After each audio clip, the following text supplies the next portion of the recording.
Նիկոլ Փաշինյանը Թբիլիսիում մասնակցում է Մետաքսի ճանապարհ համաժողովին, ներկա են նաև Վրաստանի և Ադրբեջանի վարչապետները։ Խոսելով օգոստոսի 8-ի Վաշինգտոնյան համաձայնությունների արդյունքների մասին, Փաշինյանը հայտարարել է, որ Ադրբեջանը կարևոր քայլ է արել, նշելով, որ Ադրբեջանը վերացնում է իր տարածքով դեպի Հայաստան բեռների տարանցման սահմանափակումները։ Փաշինյանը նաև հաստատել է Հայաստանի վճռականությունը բարեխղճորեն ձեռնարկել բոլոր միջոցառումները խաղաղության հռչակագրի նպատակին արագ հասնելու համար։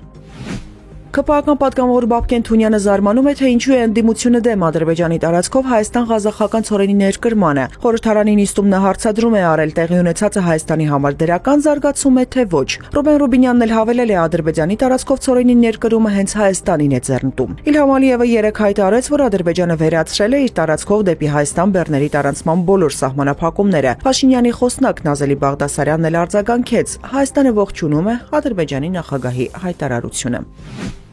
Վաղ շաբաթ համայնքում այսօր պաշտոնապես մեկնարկել է ավականու ընտրությունների նախընտրական քարոզարշավը, այն կշարունակվի մինչև նոյեմբերի 14-ը։ Ընտրություններին մասնակցելու է 8 քաղաքական ուժ, կենտրոնական ընտրական հանձնաժողովի տվյալներով քվեարկելու իրավունք ունի 70,022 մարդ։ Վաղ շաբաթի ավականու ընտրությունները նախանշված են նոյեմբերի 16-ին։ Ռուսաստանը գիշերային օդային հարված է հասցրել Ուկրաինայի մայրաքաղաքին, ըստ Կիևի քաղաքապետ Վիտալի Կլիչկոյի, զոհերի մասին տեղեկություններ չեն ստացվել։ Հարվածներն իրականացվել են բալիստիկ հրթիռներով, Կիևի մերձակայքում բնակելի շենք է հրդեհվել, ինչի հետևանքով տարեցկին է վիրավորվել։ Ռուսական անօդաչուները հարվածել են նաև Զապորոժիե քաղաքին, մի քանի բնակելի շենքերում հրդեհներ են բռնկվել։ Ուկրաինական կողմն իր հերթին հարվածել է Ռուսաստանի Բրյանսկի մարզի քիմիական գործարանին, որը ռուսական ռազմարդյունաբերական համալիրի կարևոր բաղադրիչ է համարվում։ Բրյանսկի նահանգապետ Ալեքսանդր Բոգոմազը հայտնել է, որ ոչ ոք չի տուժել, ավերածությունների մասին տեղեկություններ չկան։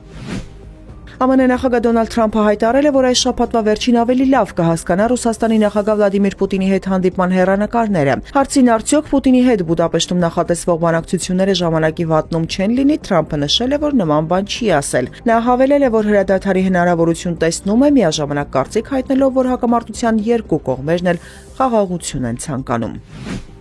Հայաստանի տարածքում հոկտեմբերի 22-ից 3-ը 26-ին սպասվում է առանց տեղումների եղանակ, հոկտեմբերի 23-ից 25-ին առանձին շրջաններում կարճատև անձրև կլինի։ Օդի ջերմաստիճանը հոկտեմբերի 22-ից 3-ը կբարձրանա 3-ից 4 աստիճանով, Երևանում նույնպես հոկտեմբերի 22-ին 25-ից 26-ին սպասվում է առանց տեղումների եղանակ, 23-ից 24-ին կարճատև անձրև։ Մայրաքաղաքում հոկտեմբերի 22-ից 3-ը կլինի 20-ից 22, երեկոյան ժամերին 13-ից 15 աստիճան տաքություն։